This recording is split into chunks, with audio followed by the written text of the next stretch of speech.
La formation de l'univers dans lequel nous évoluons a été un long processus de 14,6 milliards d'années jusqu'à nos jours, dont 4,6 rien que pour la formation de la Terre. Alors il y a 3,8 milliards d'années, des organismes de la taille du millimètre, voire microscopiques, se sont adaptés à un environnement marin hostile dépourvu d'oxygène, en associant leur propre mutation pour créer l'univers que nous connaissons aujourd'hui. Ces bactéries vivantes ont prospéré dans les profondeurs des mers ne contenant pas d'oxygène. Une mutation est alors survenue qui leur a permis de créer de l'oxygène par la photosynthèse. Tandis que d'autres absorbaient le gaz carbonique dissous dans les océans pour le transformer en calcaire, créant de la sorte un équilibre dans l'atmosphère qui permettra au début de l'ère primaire à la vie issue des mers de s'étendre sur la Terre.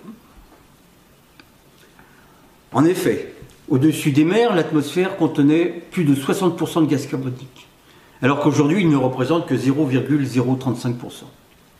Alors au fur et à mesure que les bactéries créant de l'oxygène ont remplacé celles qui vivaient dans un milieu saturé par le CO2, l'oxygène a à son tour saturé les mers pour se dégager dans l'atmosphère. Quoi qu'il en soit, ces dernières bactéries n'ont pas complètement disparu, puisqu'on en retrouve encore aujourd'hui dans le parc de Yellowstone et dans les cheminées volcaniques des profondeurs abyssales de la mer. Et si demain, le gaz carbonique devait à nouveau envahir l'atmosphère, ce n'est sûrement pas la destruction de la planète qui surviendra. Mais c'est l'inverse qui se produira. Car tel le phénix, et comme elle l'a déjà fait, peut-être sous une autre forme, mais la vie sur Terre renaîtra de ses cendres. Il n'y a que l'espèce humaine suffisamment prétentieuse pour vouloir sauver la planète. Sauvons l'espèce humaine, ce sera déjà un exploit face à sa propre suffisance et sa cupidité ayant pour conséquence de scier la branche de l'arbre sur laquelle nous sommes assis. Alors au cours de ces 750 millions de dernières années, à l'aube de l'ère primaire, il y a eu pas moins de 5 catastrophes sismiques entraînant l'extermination jusqu'à 95% de la vie sur Terre, notamment au Permien, celle qui fut la plus importante.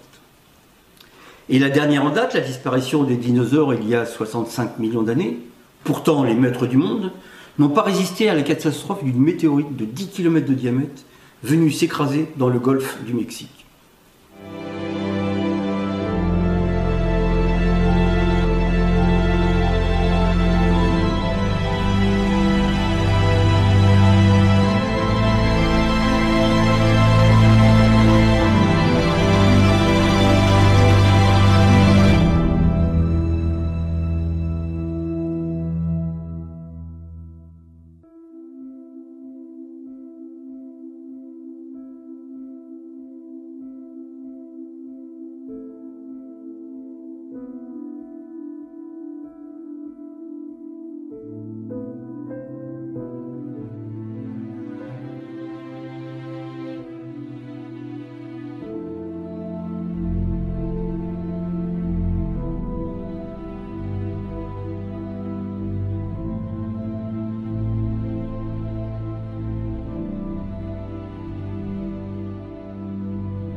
Nous le voyons, la vie est faite de mutations et de disparition d'espèces.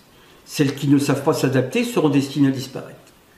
C'est la théorie de Darwin, souvent mal interprétée dans une société anglaise de l'époque victorienne, qui marque l'apogée de la révolution industrielle britannique.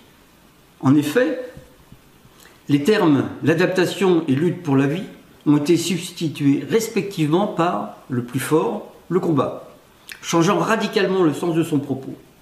Ce n'est pas le plus fort de l'espèce qui survit, ni le plus intelligent, c'est celui qui sait le mieux s'adapter au changement. C'est une citation de Charles Darwin. Et Pablo Servigne, dans son livre « L'entraide, une autre loi de la jungle » aux éditions Les liens qui libèrent, dit ceci. Les bactéries vivent en association avec les autres organismes vivants depuis le début, soit 3,8 milliards d'années.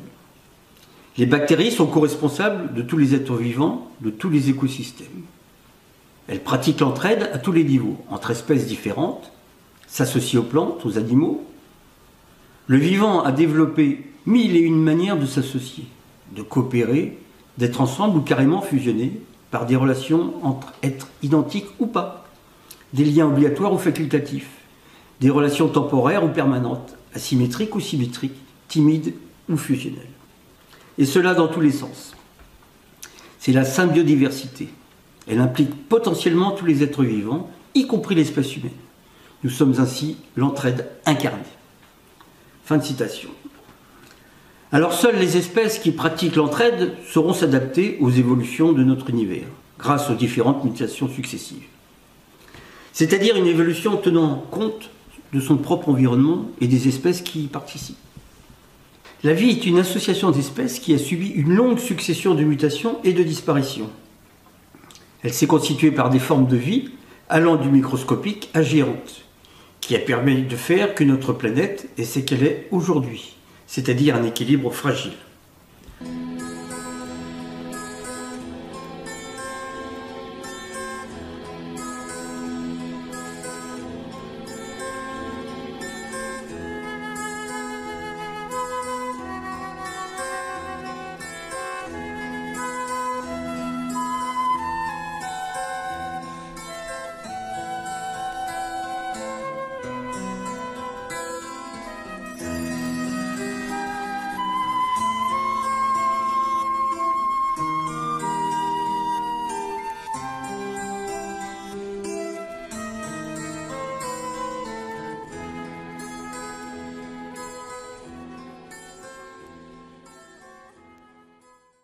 En effet, nous entendons parler de ressources épuisables. Certes, c'est exact, dans la mesure où la Terre n'est pas infinie.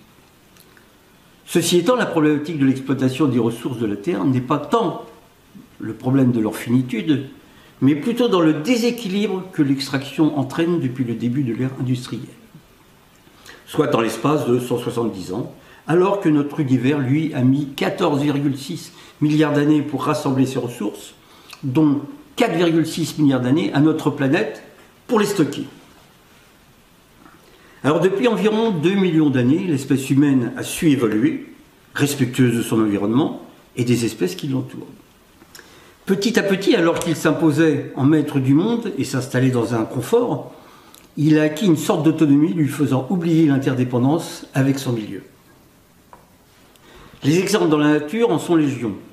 Dernièrement, une étude sur les arbres démontre les liens entre eux qui s'avertissent mutuellement des dangers.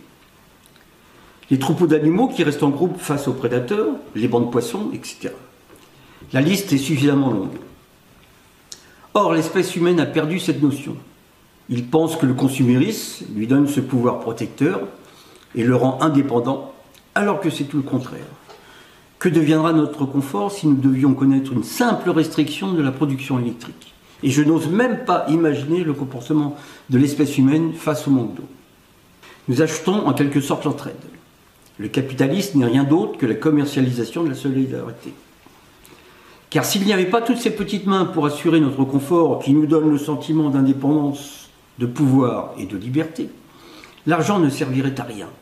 Et le texte qui suit, l'étude de l'origine de notre univers, est une des pistes qui mènent à cette réflexion.